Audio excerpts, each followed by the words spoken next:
All right, so next up here for this demo, we're going to take a look at dependencies within Secret Server and how those tie back to service accounts. So essentially what you're getting here is a database of all the dependencies that relate to a particular account. So let's take a look and see what this entails. So we're going to go to Discovery, and then we're going to go to Network View. This is one way you get to it. I just want to kind of show you the details. And then we're going to type in a particular service account here.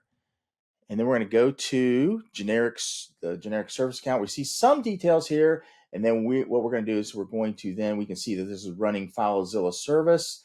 So we're going to view the details of this and then come in here and click on our particular secret. And then what we're going to see here is not only all the details around this, but tab that has data within it is going to be called the dependencies tab here. And we can see that we have dependencies listed with this particular secret. So no longer are you storing these particular components within a spreadsheet. You have these all within one source within Secret Server.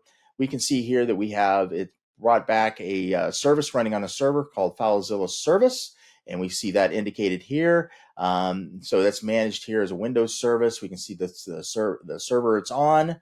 And also we see the other dependencies that we've added here. These are manual dependencies that we've added here. And this can be text files. So it can also, when the password is rotated within a particular credential, not only will it rotate the service accounts, the IS app pools, scheduled tasks, or a Windows service, but it can also rotate passwords within text files as well. So those are dependencies within a service account. Thank you for watching.